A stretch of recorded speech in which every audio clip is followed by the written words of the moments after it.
Assalamualaikum warahmatullahi wabarakatuh. Halo semuanya, perkenalkan nama saya Fitri Oktavia Siregar dengan NIM 860531818 dari program studi pendidikan guru sekolah dasar.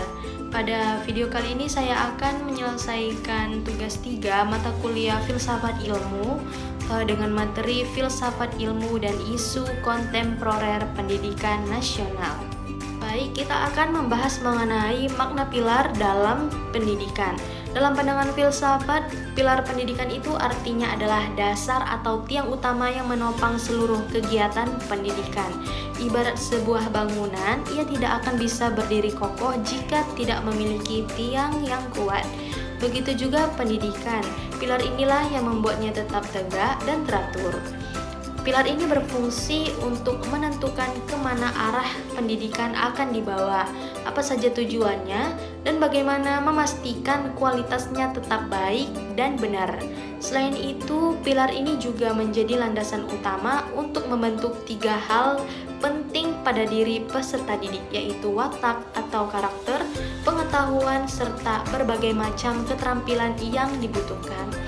Dan hal yang paling mendasar yang ingin disampaikan dalam filsafat pendidikan ini adalah bahwa pendidikan itu bukan hanya sekedar mengejar nilai atau keberhasilan akademik saja. Lebih dari itu, pendidikan bertujuan untuk membentuk nilai-nilai kebaikan dan kepribadian yang matang serta mulia bagi setiap manusia. Selanjutnya kita membahas mengenai prinsip dasar pendidikan menurut Ki Hajar Dewantara. Beliau adalah bapak pendidikan nasional kita yang merumuskan 3 prinsip utama dalam pendidikan, yaitu pertama, ing ngarso sung tulodo, artinya di depan memberi teladan yang baik. Maksudnya, seorang pendidik atau pemimpin harus selalu berada di depan untuk memberikan contoh atau suri tuladan yang patut ditiru dan diikuti oleh para peserta didik. Karena apa yang dilakukan oleh pendidik akan menjadi cerminan bagi murid-muridnya.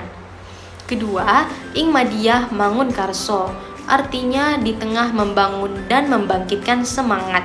Ini berarti pendidik juga harus bisa berada di tengah-tengah para peserta didik. Di sini guru berperan untuk ikut bergerak, membangkitkan semangat serta memotivasi agar murid-murid memiliki keinginan dan kekuatan hati untuk terus belajar dan berkembang.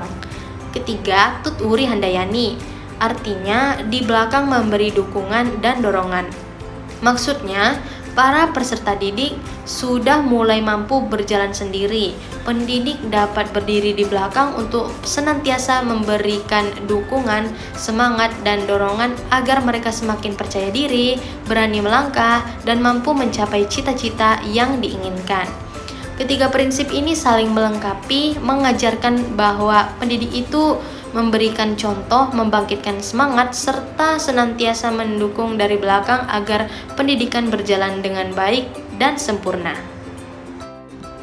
Berikutnya kita bahas bagaimana ketiga prinsip pendidikan ini relevan jika diterapkan di era digital seperti sekarang.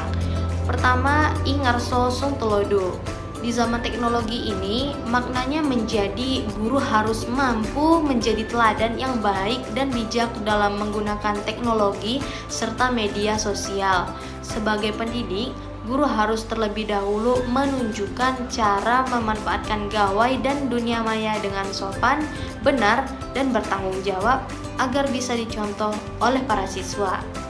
Kedua, ing madiyah mangun karso, artinya guru kini hadir di tengah kemajuan teknologi untuk membangun kreativitas dan menumbuhkan semangat belajar siswa. Melalui berbagai fasilitas digital, guru mengajak peserta didik untuk lebih aktif, berkreasi, dan bersemangat dalam menggali ilmu pengetahuan. Ketiga, tuturi handayani. Di sini maksudnya guru tetap berdiri di belakang untuk terus memberi dukungan dan dorongan. Tujuannya supaya peserta didik mampu belajar secara mandiri, cerdas dalam memberi informasi yang benar, serta berani bertanggung jawab atas segala tindakan yang mereka lakukan dalam dunia digital. Jadi, meski zaman sudah maju dan sudah canggih, prinsip-prinsip ini tetap cocok dan menjadi landasan yang kuat dalam dunia pendidikan masa kini. Kita lihat sekarang apa saja tantangan pendidikan kita saat ini. Pendidikan masa kini menghadapi berbagai masalah seperti makin lemahnya pembentukan karakter, kemampuan memahami teknologi yang masih rendah, dan cara belajar yang berubah dengan sangat cepat. Nah, disinilah peran penting pilar dan prinsip Ki Hajar Dewantara. Ternyata pemikiran beliau masih menjadi jawaban yang paling tepat, karena di dalamnya sangat ditekankan tentang pentingnya keteladanan, semangat yang tinggi, serta bimbingan langsung dari seorang pendidik. Konsep ini juga pandai menyeimbangkan kemajuan teknologi dengan nilai-nilai kehidupan yang baik, sehingga tujuan pendidikan tidak hanya sekedar melahirkan orang yang pintar saja, tetapi lebih dari itu, mampu membentuk manusia yang berakhlak mulia dan bermartabat tinggi. Kesimpulannya, jadi pilar pendidikan itu merupakan dasar yang paling utama dalam menjalankan kegiatan pendidikan.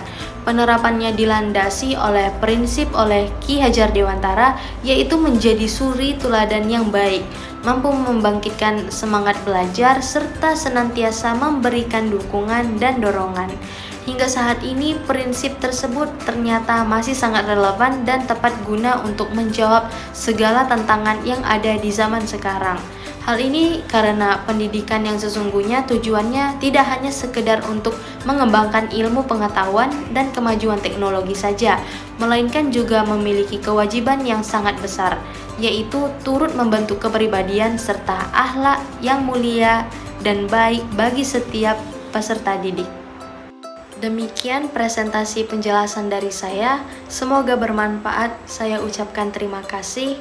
Wassalamualaikum warahmatullahi wabarakatuh.